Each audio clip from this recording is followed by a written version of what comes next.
Good evening and welcome to News 9. I'm Nolan Pinto. Now, travelling on Bengaluru's roads are a nightmare for us all. Now, they hope and wish for a day, we all that is, when we will not have to face the nightmare of navigating the congested streets. Well, that day may not be too far away. Railway Minister D.V. Sadananda Gowda seems to have something up his sleeves for Bengalurians.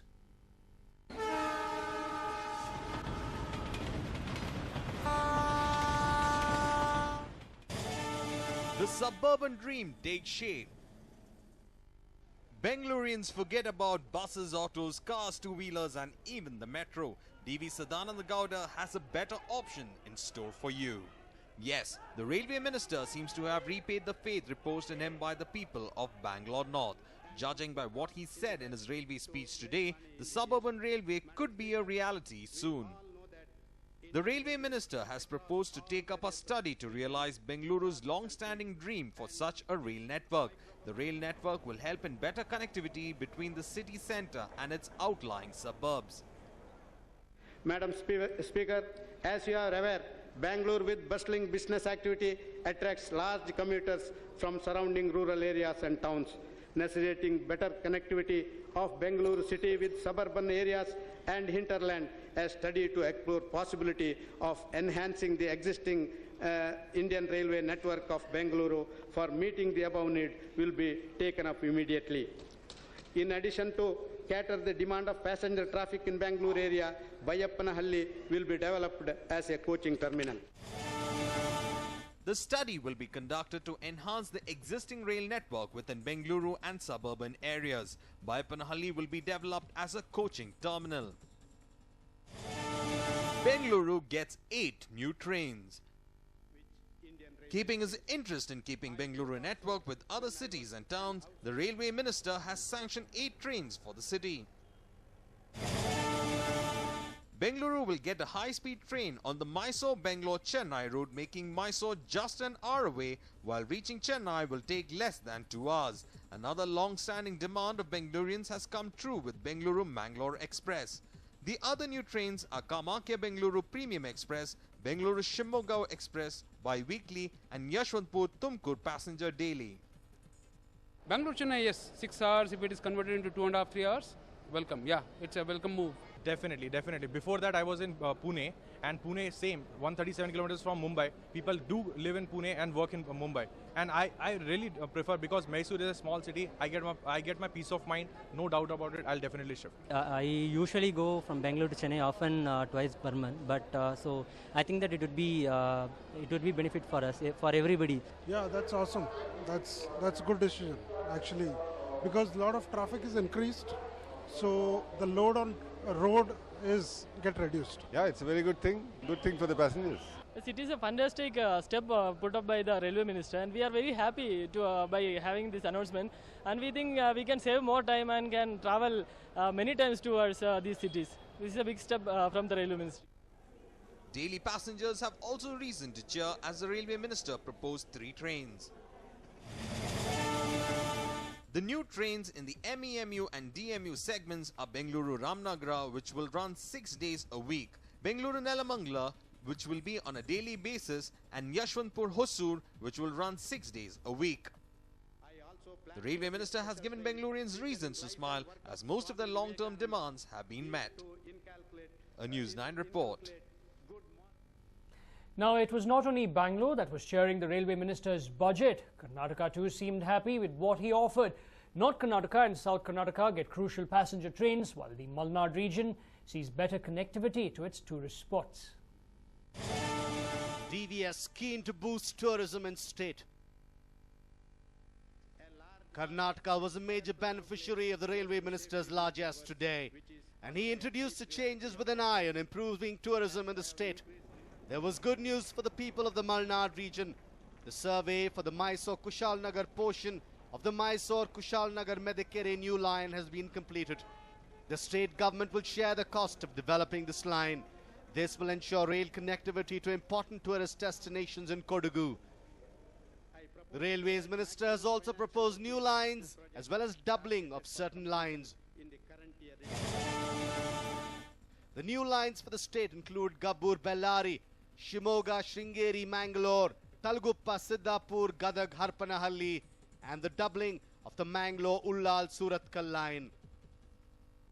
Karnataka also seems to have got more than its share of passenger trains as well. North Karnataka gets 2 passenger express trains. The Bidar-Mumbai Express, which runs weekly. The Dharwad-Dandeli passenger via Alnava will be a daily. Southern Karnataka gets Bandur-Kasargod passenger that will run daily. Even as Karnataka will be cheerful for the bargain it got from the Railways Minister, more could have been done for the state. Crucial lines that could have been taken up for development have been ignored in this budget. Hopefully, this is a step-by-step process and Karnataka gets its share of attention from the Railways Minister in the future. A News9 report. Well, the Union Railway Minister D.V. Sadananda Gowda sought increased participation from the private sector. His maiden railway budget seeks to rely heavily on active private sector participation. Shoestring surplus. And our Railway Minister spelt out his dilemma. Madam Speaker, an organization of this magnitude, vested with various responsibilities, is expected to earn like a commercial enterprises but serve like a welfare organization. D.V. Sadananda Gowda was candid in saying that the ministry could only muster a surplus of 6 paise per rupee and fund constraint was a reality while meeting commuter needs was extremely important. It is my concern to allocate the available resources to high priority areas like safety, cleanliness, passenger amenities and capacity augmentation. FDI in railways.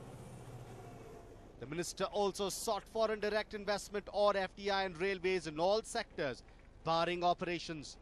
The opportunities spelled out by the rail minister are quite numerous, ranging from station maintenance to operating other services. The railway minister expected the private sector in other projects like building foot overbridge and battery-operated cars for the differently abled. He said that the private sector could play a role in promoting tourism in the country. And after Modi's comment on developing stations like airports, DVS also offered this opportunity to the private sector. We will take up development of identified stations to international standards with modern facilities and passenger amenities on the lines of newly developed airports through PPP mode. Initially, Indian Railways will take up at least 10 major stations of metro cities and import junctions with state-of-the-art facilities, leveraging land and airspace in and around the stations. The first priority, though, for the Railways Minister seemed maintenance of railway stations. The focus on cleanliness has caused the Railways Minister to propose an increase in the budget allocation by 40%. Other proposals that the minister included were outsourcing cleaning activities at 50 major stations and a separate housekeeping wing for cleanliness and sanitation. CCTVs will be used to monitor cleanliness at stations. D.V. Sadananda Gowda also mentioned that RO drinking water will be used at stations and on trains. Corporates have been urged to adopt stations for better maintenance. He also proposed retiring rooms at all stations. Bio toilets to discharge waste was another proposed plan. Focus on better cuisine. With cleanliness, the Railway Minister also mentioned the need to ensure better food on trains. From what the Railway Minister said, passengers could get to eat better on trains. Pre-cooked and ready-to-eat food of reputed brands will be made available. Strict action will be taken against those supplying unhygienic food. Food courts will be available at all major stations and passengers can order meals using text messages and emails. The railways also seem keen on getting techno-savvy as well. This was evident in the proposed revamp of the ticketing system. Ticket booking through mobile phones and post offices will be popularized. The e-ticketing system will support 7,200 tickets online per minute as against 2,000 presently. The new system will enable 120,000 users to log on simultaneously. Wi-Fi services will be introduced at all A1 and A category stations and on select trains. Among other key announcements the Railway Minister made was a railway university which would include both technical and non-technical courses. He added that summer internships would be offered to students from an engineering background. And one major step to reduce railway accidents was 1,780 crore rupees sanctioned to eliminate unmanned crossings. Another is a plan to make use of an ultrasonic system to detect breakage on railway lines. Women's safety was also touched on in this budget. RPF personnel will man ladies' coaches, while 4,000 women constables will be recruited to ensure women's safety on trains. And the much-expected bullet train will be launched on the Mumbai-Ahmedabad route, the railway minister saying that feasibility studies have already been conducted. The railway budget is now done and dusted, and there seems to be plenty of novel introductions. But the moot question is, will private enterprise bite the bullet? Only time will tell. A News9 report. Well, the Indian stock market was in a sell-off mood on Thursday. The benchmark Sensex closed lower by 518 points. Now, one of the reasons for the sell-off was the market's perception that D.V. Sadananda Gowda's maiden railway budget lacked substance. There was anticipation that DVS could make a market-moving railway budget speech, but that was not to be. Tuesday's fall was the biggest single-day fall since September 2013. Rail stocks derailed. Some of the stocks which were prominent losers belonged to companies supplying equipment to the rail sector. With nothing substantial talked of in terms of expansion, investors felt extremely disappointed and junked these stocks. Rail stocks ended the day lower between 5% and 13%. Even IT stocks like Infosys and TCS, which ended higher on Monday, ended in the red today. An appreciation of the rupee against the dollar created panic among investors who dumped these stocks. Now there is a fear that if the Union Finance budget due to be announced on Thursday is listless, the market could drift lower. Rupee turns hero. The rupee had a dream run on Tuesday, closing at 59.78 or up 23 paise compared to Monday's closing of 60.01. The rupee's upward movement was quite unusual given the record meltdown of the stock market. But while investors shunned equities, precious metals like gold and silver staged a comeback as investors took shelter in safer avenues. A News9 report.